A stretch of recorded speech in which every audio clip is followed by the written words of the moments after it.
Welcome back in, everybody, to Pro Football Plus. It is a privilege to have you all on board. Austin's out tonight, but I'm here. Shane Routless is here. We had an awesome NFL weekend. I hope you did. Looking forward to another one as well. There's so much to talk about. Shane, how you doing tonight, man? I'm doing well. All right, well, good. We're both supporting the Montreal Expos tonight, of course. Shane with the hat, me with the pennant, and representing that team that doesn't exist anymore, but should, and maybe someday, right? I still have hope that they come back. We had a chance with Tampa, a short hope with Tampa. I mean, they just used Montreal to get them a new stadium, but Right. there were talks that maybe we could get a half season up here. Yeah, so, all right, we'll keep hoping. All right, let's get right into it. We always start with our lead story. Instead of having two each tonight, we're going to have one each. So, our lead story, give us yours, and then I'll trot mine out. My lead story is Sam Darnold and the Minnesota Vikings continue to march on. Austin's not here. I'm sure he'll pick against them just to keep the streak alive. But I think offensively, with what he and Kevin O'Connell are doing, you know, everything's running through Sam Darnold. He's making the right decisions. Much maligned player through his Jets run and his Carolina Panthers run.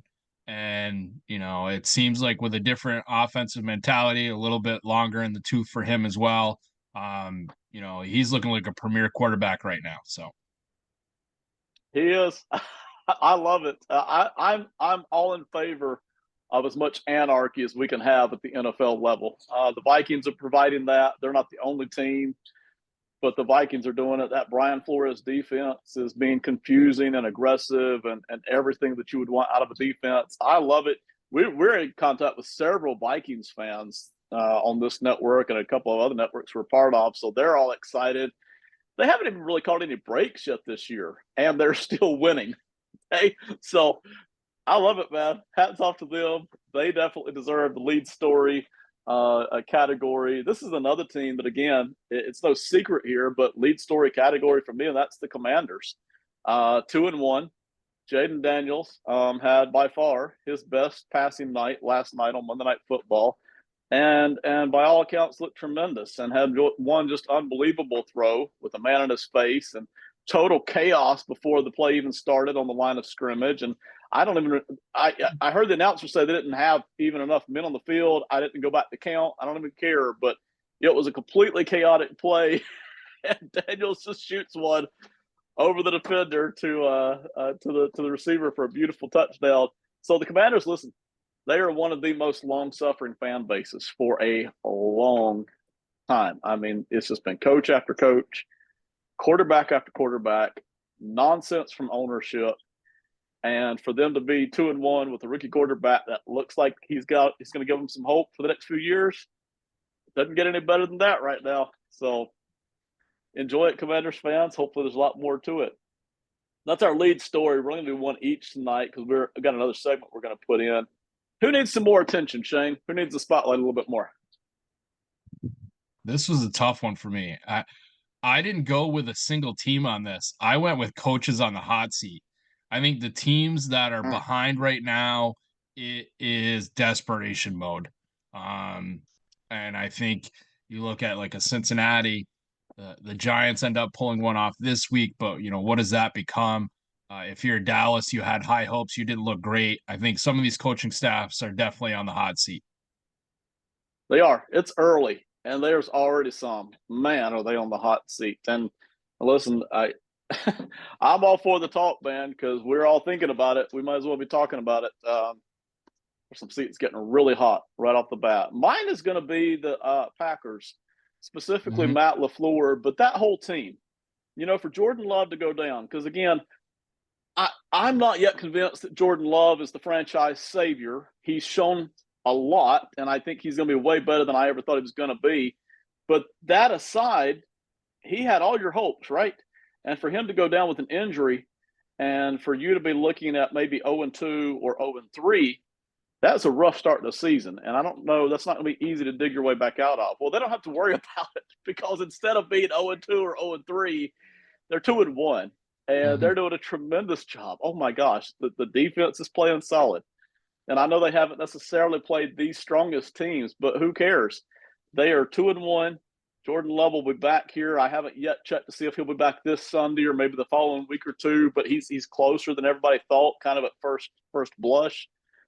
And so hats off to them, man. I mean, the whole team, the defensive coordinator, Matt LaFleur, Malik Willis back there playing quarterback. I don't think there were too many believers left in him. The offensive line, the running game has been devastating. I mean, just all of it. Tremendous work there by the Packers. So we're kind of hitting the North Division a little bit hard here tonight with a lot of props here. Happy days here. You're 2-1 with Love coming back. I said last week they got the win that they needed to get, right? Which was, hey, just keep you from kind of hanging around 500. Well, they're above 500, and they look strong. So, hats off to them with Jordan Love coming back. Any comments on the Packers?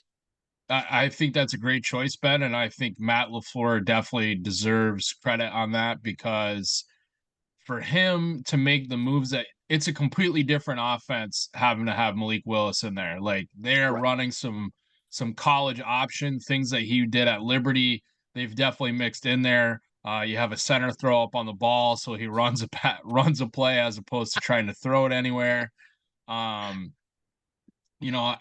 think, like you said, if you had told me that Jordan Love was going to be out and where did I think Green Bay was going to be, if you told me they were going to be 2-1 going into week 4, I definitely would have taken that as a Packers fan. So I think they can only go up from here.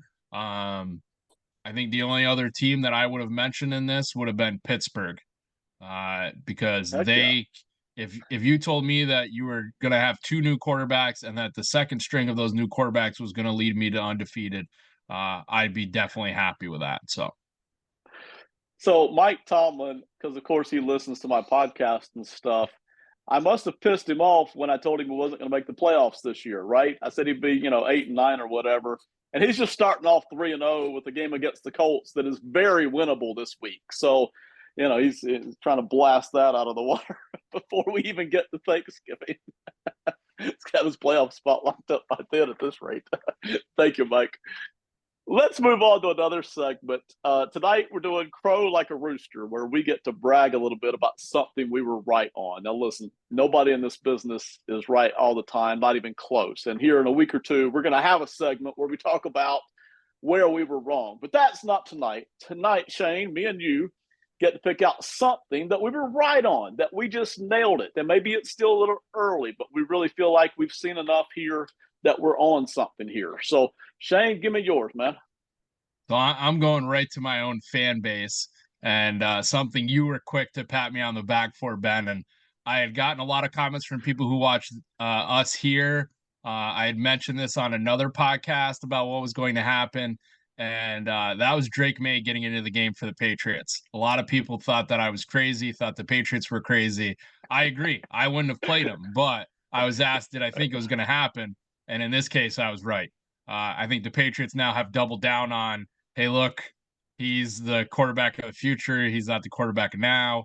But like I said, I think that the Patriots, whether they want to believe it or not now, wanted to see what it could be like with him as a quarterback, with the defense still playing well, with a strong running game. Like I said, this season we've picked a lot of teams that we thought were going to be good that maybe haven't been great, but for the Drake Maye one, I think I hit that one out of the park in a pretty quick response. So, yeah, you nailed it. That was very prophetic, especially you picking the week. I heard some people criticize Maye because of the sacks he took, and that's fair. That's totally fine. I get it. I liked what I saw during the brief time he was playing. I really did. He looked like he was catching on every play. He was just kind of getting his feel. For him to have come in this early in the season with an offensive side of the football that's not super talented, and for him to move the football, and they were coming after him. I don't know if that was the first string across the board that was in the game, but they were coming after him, right? They weren't going to let him sit there and pick them apart. The defense was coming after him. And I thought he made some good throws, some good runs, and it was just a really good, I felt like, I even thought it was good for him to take the hits, man. You're always a little kind of angsty before you take that first NFL hit on a real NFL field. So for him to get those hits, I thought was good. I liked his first appearance, no matter how long it is until it's his second. Mm-hmm. Yeah, I didn't think he looked bad, and as you know on this podcast and in real life as well, I am not a Drake Maye supporter. I don't think he's a terrible quarterback, but I also didn't have him ranked anywhere near as high as some of the other people have throughout the year. But like you said, can you get on him about sacks? Yeah, but that's your first time being out there against NFL players on that setup. You also don't know how they paired back the playbook, what some different other things that play into that. And also, as I've said before, that wide receiving core with the Patriots is not an NFL wide receiver core. So are you holding on the ball too long because you're expecting somebody to break open? Are you not seeing the pocket because somebody's not as set as they should be? I didn't think he looked terrible. And out of the rookie quarterbacks that have come in and play this year, I mean, you also don't think that he's the worst. If you look at Williams, he's given up a ton of sacks, some of them coverage sacks, some of his offensive line just being terrible. But I think it's the same thing. You look at somebody like Joe Burrow, he has offensive weapons on there. Again, we've mentioned this multiple times. You don't help him by not going out and getting some offensive line help.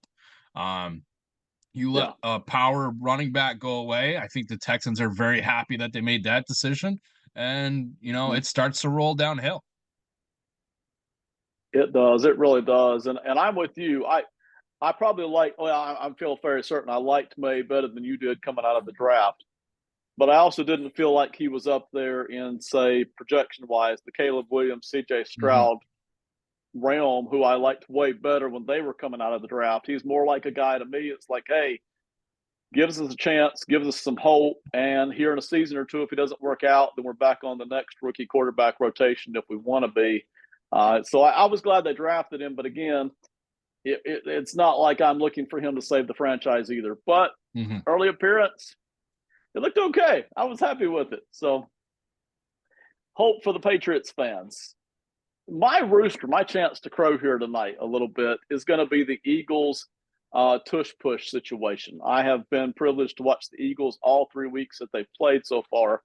You saw them use the tush-push a little bit in week one. I think, and again, I don't have the stats up in front of me, and it's not even hugely important that I do. What is important is they tried it a good bit in week one. I think one was successful and the others were not. But you could feel when they tried it in week one that it wasn't exactly going the same as what they had done over the past season or two without Kelsey there at center. And I had maintained all through the offseason that as much as I love Jalen Hurts' strength and Saquon Barkley's strength, without Kelsey, that pile just wasn't going to move.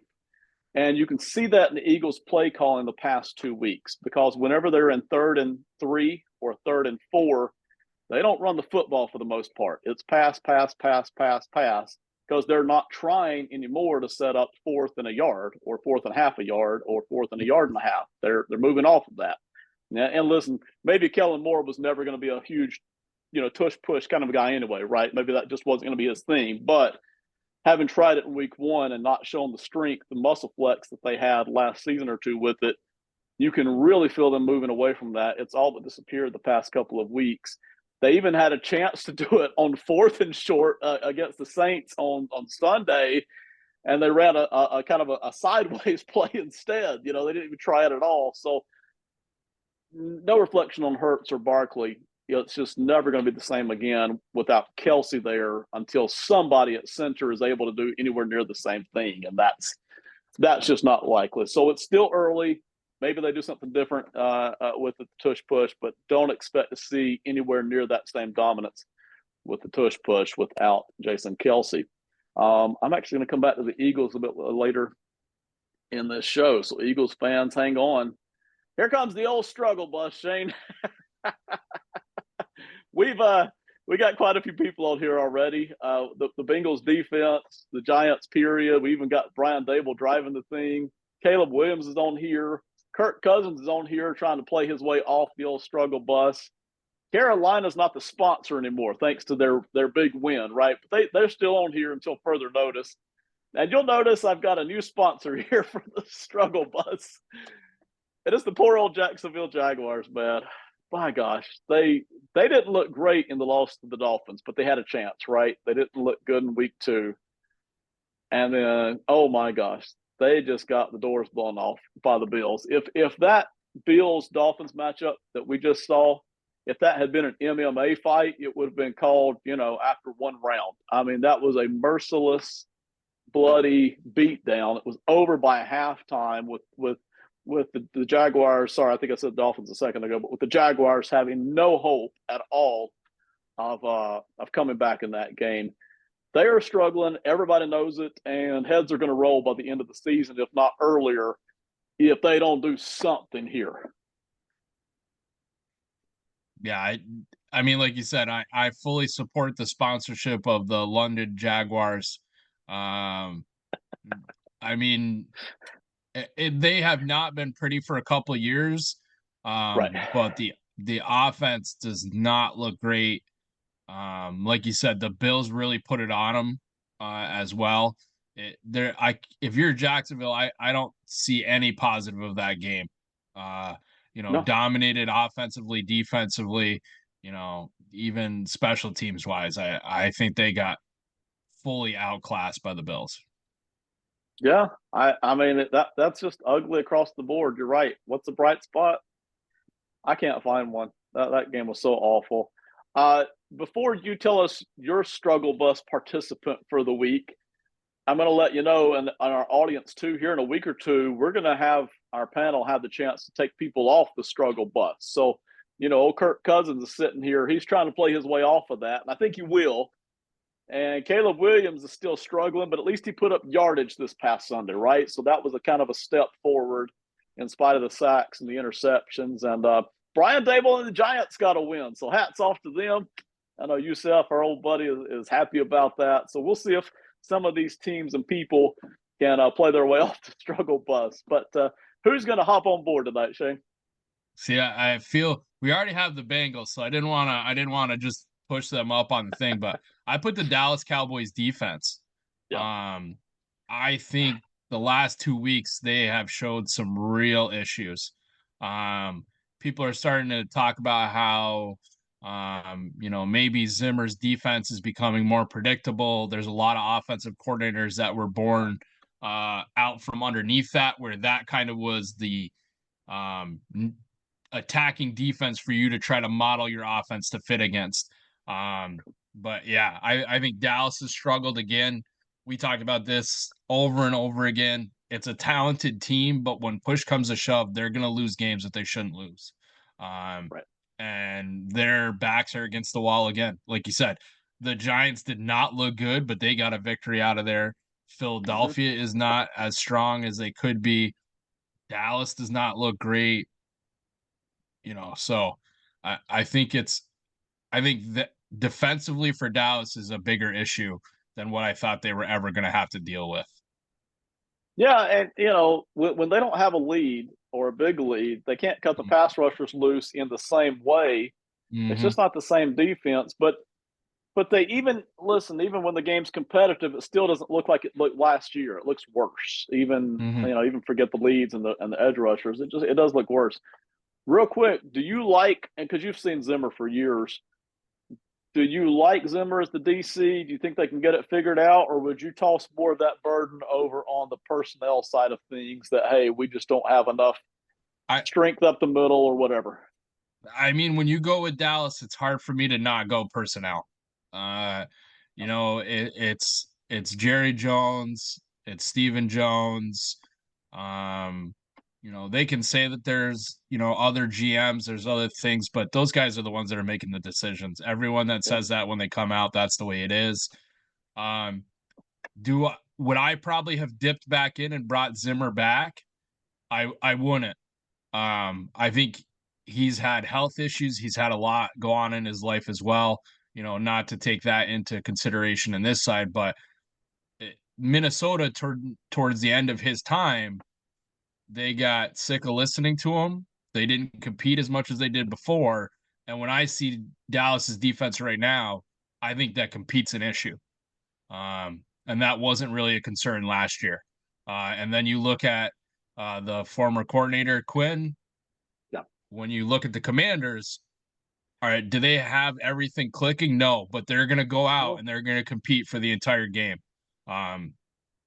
Defensively, I think they're undermanned in Washington, but Yes, they've competed. they are. So again, that's kind of the mark that I always look for a defensive coordinator. If you have a little bit less talent, but they're playing to the max, I think that states. You look at somebody like D'Amico Ryans. The Texans, his first couple of years have not had great defensive personnel, but he gets the most out of those players when he needs to. And I don't see Dallas's defense playing up to their potential. No, agreed. I've never liked Dan Quinn more, and I've watched him all through his Atlanta years, and I watched him obviously with the Cowboys. I've never liked Dan Quinn more than what we're seeing right now because Washington is undermanned. They don't have much help at defensive back. They don't have hardly any help at edge rusher. The linebackers aren't super strong. It's a little better than it was last year, but I mean, boy, but they're working. They're fighting, working, figuring it out. That's huge. You cannot replace that. Cannot replace that. All right, let's say goodbye to the old struggle bus for the night. We'll have more participants next week, and maybe we'll even get to vote somebody off for the first time next week. Let's make our first pick for the night. I'm going to roll over here real quick and tell us the points. You were at 100 points, which is where you started at the start of the season. I'm at 100 points, which is where I started at for the start of the season. And Austin is at 60. Austin's not off to a good start in a lot of areas, except for his Minnesota Vikings. They are killing it right now. So I expect Austin to have much better luck here over the next few weeks. But let's focus on the Bills and the Ravens. The Bills are 3-0. The Ravens are 1-2. It's on NBC, primetime game. Last I looked, this would be early this morning. The Ravens were a 2.5-point favorite at home. Where do you feel this game is going? I think the Bills pull this one out to go to 4-0. I think the Ravens got the run game going, but I think there's still a lot of weaknesses. The other thing is the Bills look like they are ready to play in a shootout every single week. And if that's the case, the Ravens are not built to do that. They're built to control the ball. They're built to milk the clock and get some people out of there. They're another defense that's gone through coordinator after coordinator after coordinator as they get promoted and become head coaches. I don't know, maybe the magic's out of that. Another talented defense that hasn't played up. And I think the Ravens got a victory, but I don't think that they look great. So I think the Bills continue to win. I'm going to pick the Ravens. And the only reason I've got for doing it is Harbaugh and Lamar. I mean, that's it. They're at home. When you look at the first 3 weeks, the Bills are the better team, and it's not even close, right? I mean, it's not even close. You mentioned Buffalo is ready to win shootouts. I mean, they had the Cardinals game. They lit up the Jaguars. I mean, this offense is rolling, and we haven't really even necessarily seen Josh Allen hook up with any one receiver yet. Like, he hasn't hit that comfort level with anybody. He's just kind of spreading it all out. So you can imagine, just like we saw C.J. Stroud with Nico Collins down in Houston, maybe at some point if Josh Allen does develop a favorite in which he can kind of go next level in some of this stuff, they might get even better. But for right now, it's just, spreading it out to everybody. It's Dalton Kincaid, and then it's Keon Coleman catching a touchdown pass, and it's 2 or 3 other receivers. It's really spread out. So I like that. But again, with Harbaugh, who I do have a lot of faith in, he's not going to want to go 1-3, obviously. Lamar's still a good quarterback, and they're at home. So I will pick the Ravens, but that's the only reason. You look at the play on the field, it's all Buffalo. There's no question about it. Our other game that we're picking this week, this one's interesting to me. You got the Chargers coming off a loss at 2-1. Chiefs at 3-0. The Chiefs, last I looked, were an 8-point favorite. That might have changed. So if you're in our audience, I would expect a little flux on that 8-point differential there for Kansas City. Tell me who you think is going to win, and then if they're actually going to cover this spread or not as well.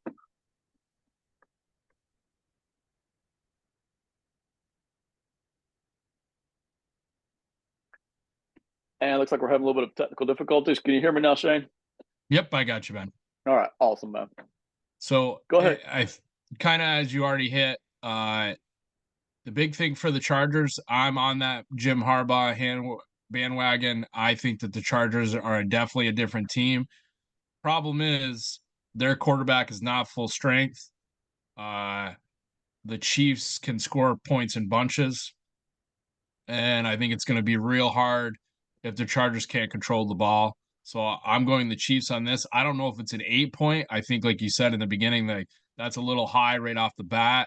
But I think they were coming off of the injury report from the last game. Some people are saying, like, who's going to protect Justin Herbert from himself. Like I said, I love what the Chargers are doing. I love Harbaugh. I think he is one of those coaches that gets the max out of everybody on his team, and that the Chargers have a completely different mentality. But I don't think they have the horses to compete with the Chiefs in this game. It's going to be tough. Harbaugh's got this team playing fairly well right now. We haven't yet seen the best out of Patrick Mahomes. I know this because I've watched him for years and because he's on my fantasy team this year, and I was looking forward to some big numbers and haven't got it, you know? I mean, come on, man. But the Chiefs can play better. Can the Chargers play better? We'll find out. Maybe not right away. I do like the Chiefs to win, but I don't like the Chiefs to cover this 8. So let's assume for our betting purposes, it stays at 8. I'm going to pick the Chargers to actually cover that. You obviously like the Chiefs to win. Do you like them to win by the 8 or keep it a little tighter than that for the Chargers? I think it's going to be tighter, just like you said, Ben. I think even if Justin can't play and you have to play somebody else, I think you turn up the run game even more. Right. I don't think the Chiefs get the opportunity to score a ton of points in this game because Chargers defense is going to be ready.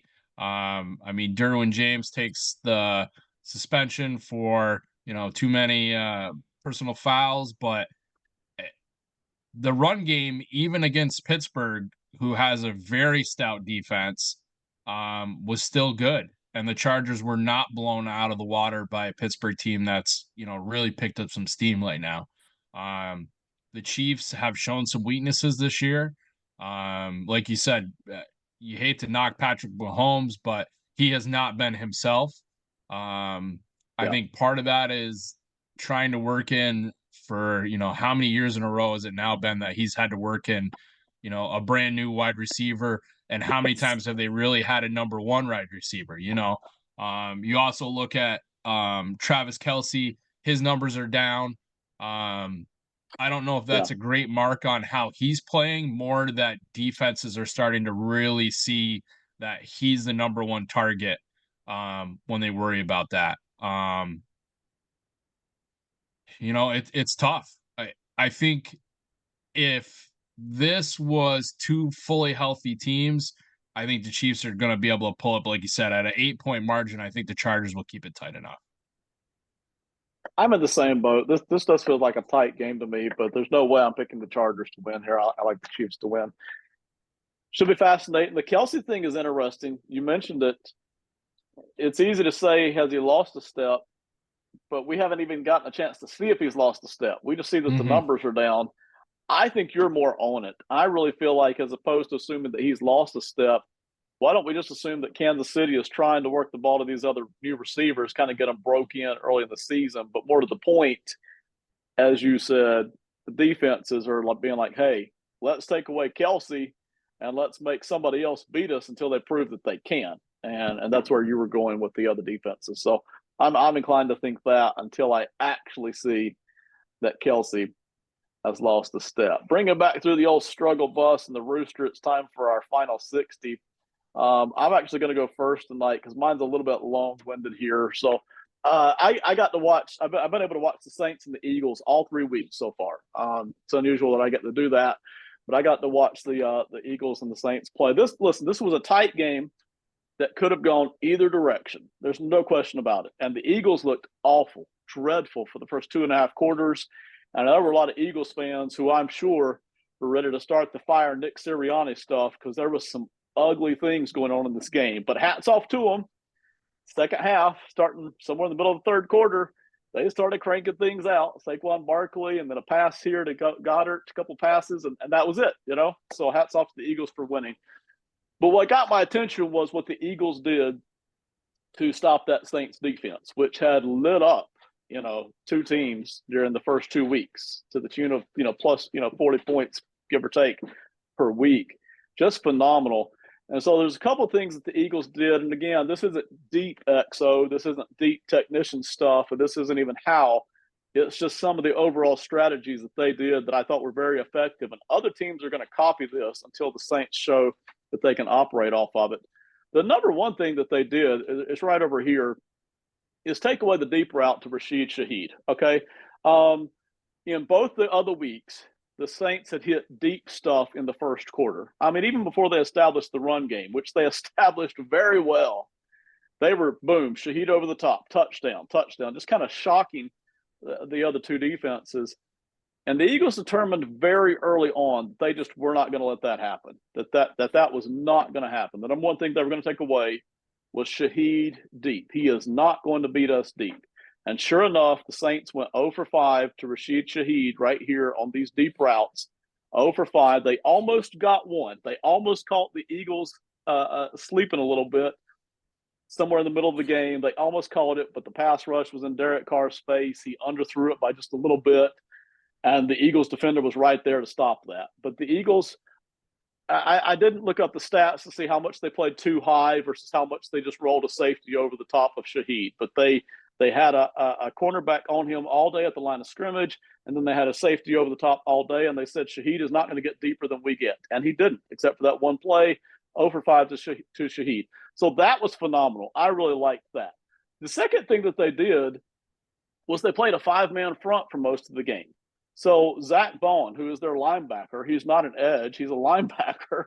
They've actually put him as an edge rusher, as a defensive end on either side for a lot of the game. And what that did, it took away all the outside rushing lanes for Alvin Kamara, which he loves to do.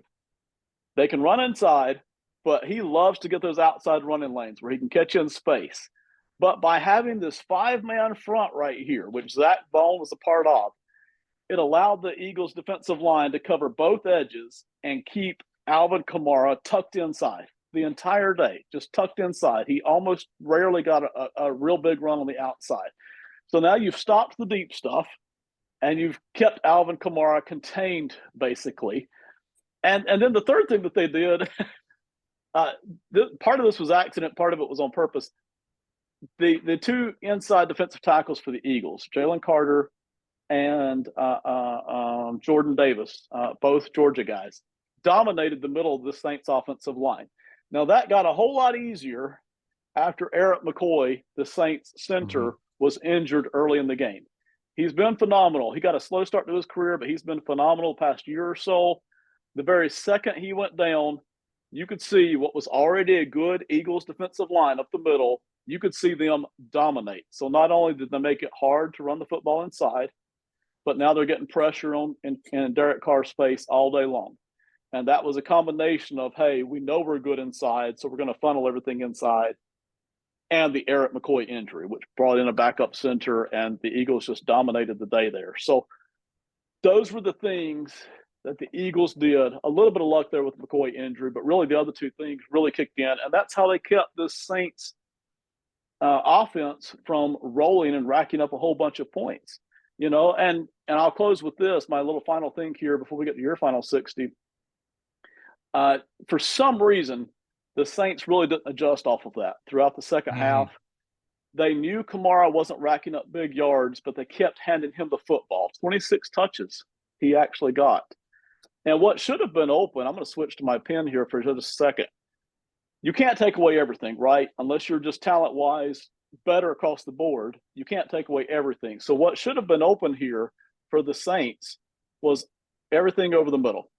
That should have been there.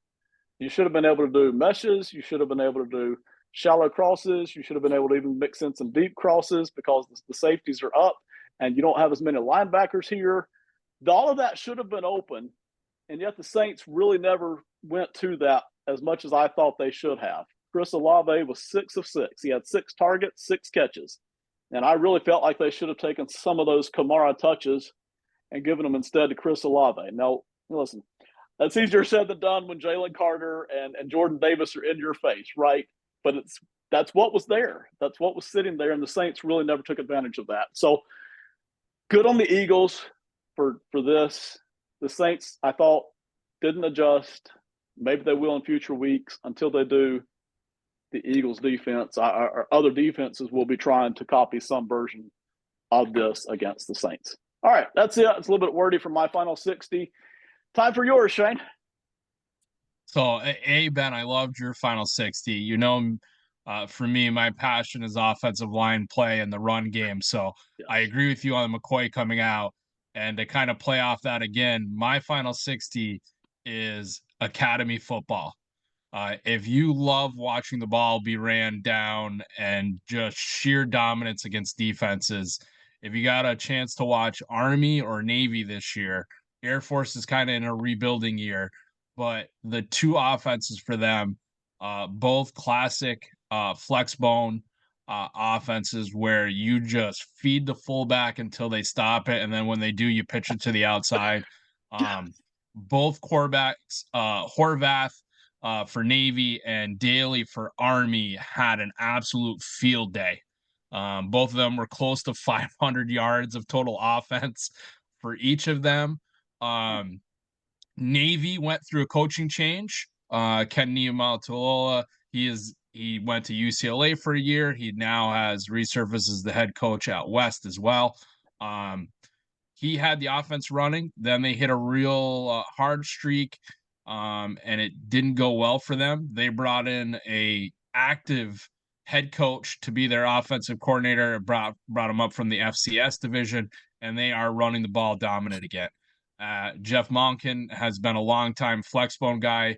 Last year at Army, they tried to put in some more gun stuff. They found out that didn't really work for them. They went right back to the old thing. The other thing, like I said, I've always loved offensive line play. If you want a good follow, Mike Vitti he was a former fullback coach there, and he's an assistant offensive line coach there. He has those guys ready to play. You're always undersized at the academy because you just can't have players that are going to be 300 plus pounds for the rest of their career, because when they graduate, they need to all be back under like 265. So they teach them great technique. Those kids attack. Both programs are doing great right now. They were joking that when they both ended up in the same conference, the AAC, what would be the chances that the Army-Navy game would be played in back-to-back weeks, because they'd play the traditional Army-Navy game and a championship.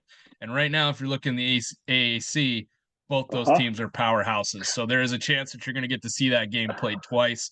Like I said, I've always loved academy football for that very reason. And I think those guys run the ball and attacking it the way they do. When you're the team that has to come in and then play them, it's difficult. It's all about how your linebackers and defense use their eyes and reads. And it only takes one time for you to get out of position. And those guys can do exactly that. It's a snap of a finger. The magic that those quarterbacks have to fake to the fullback to then pitch it outside, and it's already too late for you. By the time you've done that, it doesn't matter that you're a 4-star, because the ball is already in the opposite direction and they're going to go downhill. So enjoyed watching it. I love watching both of those academies, but this last week they both put on an offensive juggernaut. So there's my final 60. I didn't get to see them this past weekend, but I love flexbone, wishbone, triple option, whatever variation of run the football, the entire game that you want to trot out. I love it. I really wish. I know it can't happen. I know why it can't happen, but I do wish more teams were doing this, because it would just stylistically, it would be more entertaining, right? To watch some teams that did nothing but run the football going against teams that pass the ball, right? It'd be more fun. The thing too that I think a lot of people forget is in all honesty, and Mike Leach is one of my all-time favorite coaches. Like, the concepts of why he went to the air raid is the same reason. I'm undermanned, I'm undersized. Right. So instead of hunkering down and putting my linemen tight. I'm going to space them together so that you have to cover them. And then I'm going to run my offense as far out as I possibly can to create lanes. That's the same exact thing that the triple option does. You create lanes and you keep on hitting them until they stop. And then as soon as they stop, then it opens everything up for you. I mean, growing up, I was an absolute Nebraska Cornhusker fanatic. And when you're talking about just producing offensive linemen that ran downhill and ran the triple option, and you got somebody like Tommy Frazier, and just a list of fullbacks that were just farm bred Nebraska boys that would just run that dive and smash into who they had to. That has always been the type of offensive that, I enjoy watching. Like you said, it's, not a lot of big schools will take that opportunity. Georgia Tech did. They brought in Paul Johnson. He had run the Navy offense for a while, and Georgia Tech looked a lot better than they had for a good number of years running that offense. It is hard to get, 5-star recruits to say, yeah, I'm gonna let you run dive 35 times and I'm gonna catch 2 passes and be happy. But if you're trying to win football games and you're undermanned, that offense is tried and true. And it has been a great equalizer for those academies. Yeah, see, I would love that. Even if a team's not going to totally commit to it the way the academies do, right? They've been all in on this for the most part for decades now, right? Because I've watched them do it for my whole life, really. But even if you're a program that's not going to totally commit to it, I would love to see some of these programs whose talent base has been pathetic and they've lost. Really, what do they have to lose? They have been losing for decades. I would love to see them at least pull in maybe 50% packages where it's just these muscle technique-wise. And some of them would have better talent to work with than Army and Navy do. Who's to say if they didn't have the right coach teacher in, they couldn't run it even better because you have a little bit more talent than even the academies have to work. I would love to see it.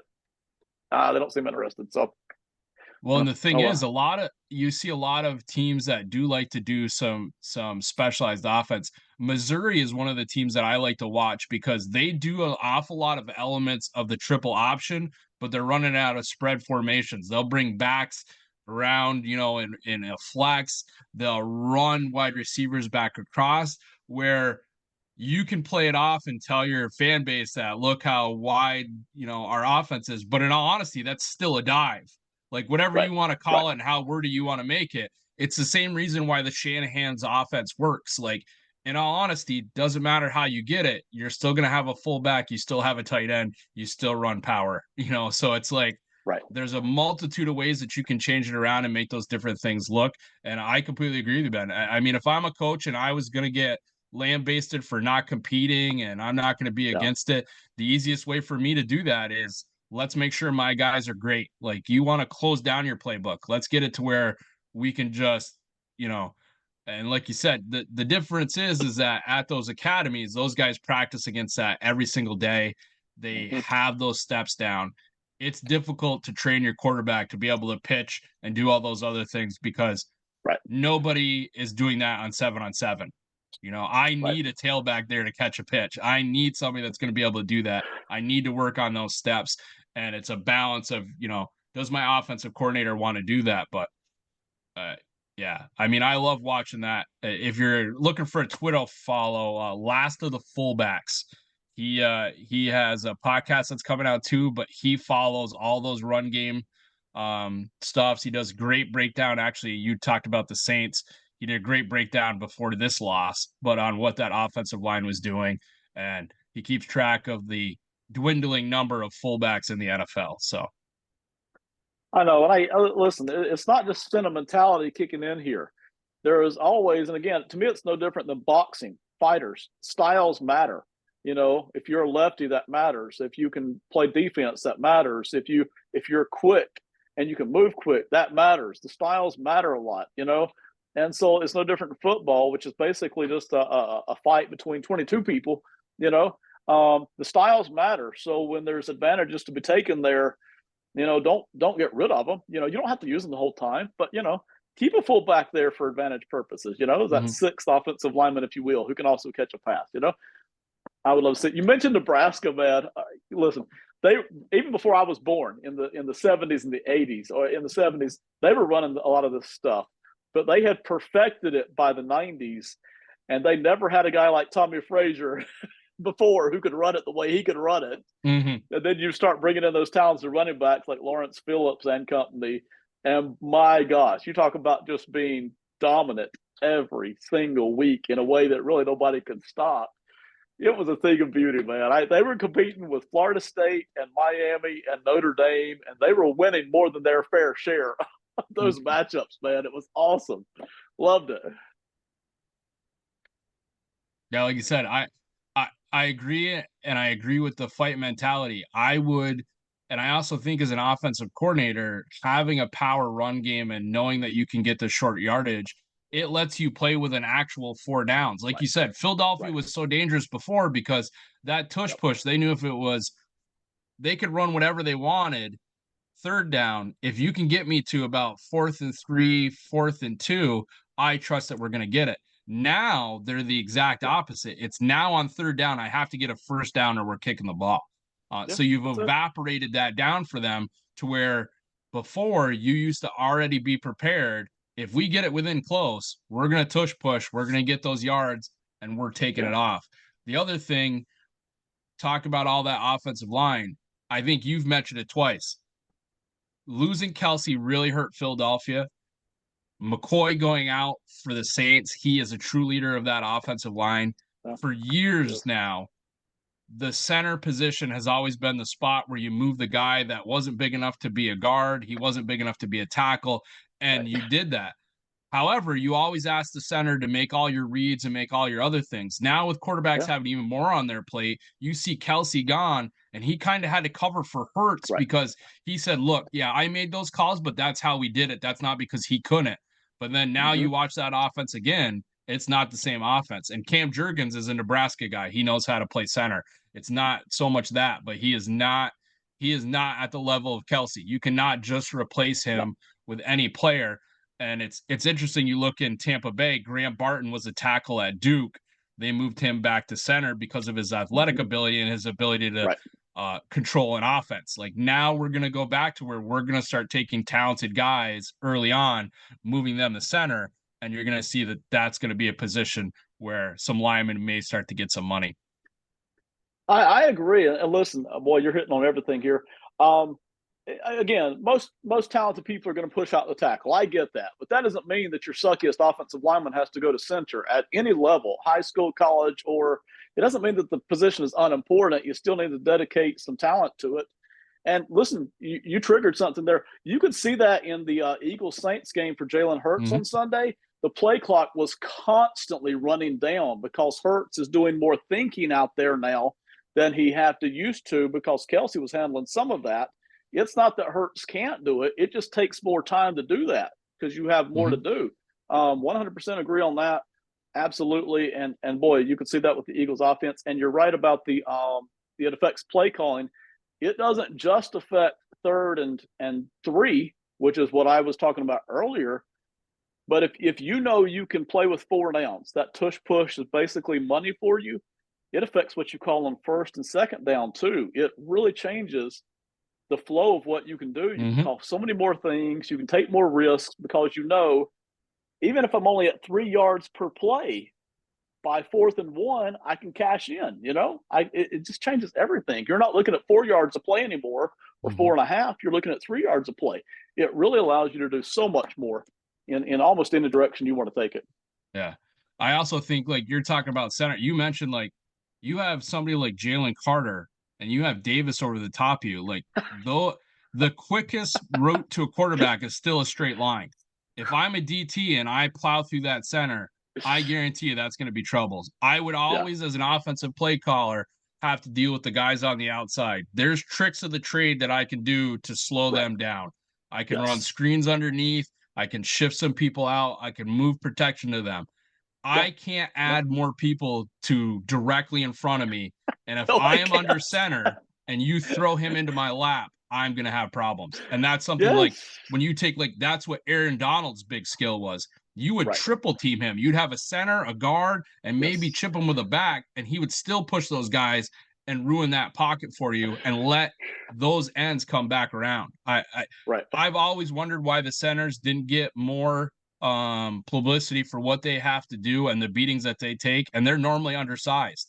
You know, you're a 295, 303 guy going against 360 and 6'6". You know, it's tough sledding.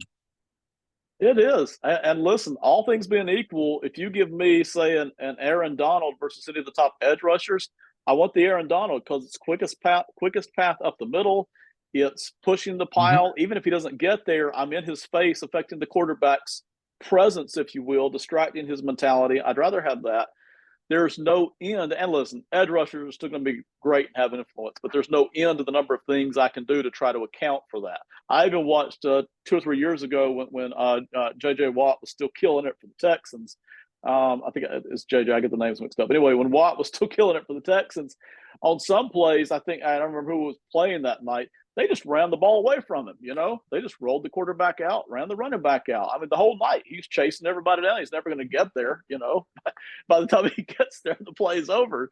There's no end to the number of ways. But boy, when that defensive tackle's pushing the way up the middle, there's not much you can do about it. It's just going to be uncomfortable all night, and that's what was happening to the Saints on Sunday without McCoy there holding anchor. So, all right, man, I've enjoyed it. Anything else you want to hit tonight before we're done?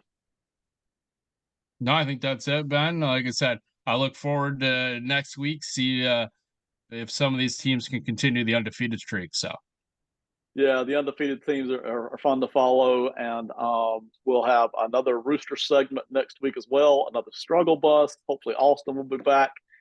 Everybody enjoyed it. Shane enjoyed it. Thank you all. Have a great night. Goodbye.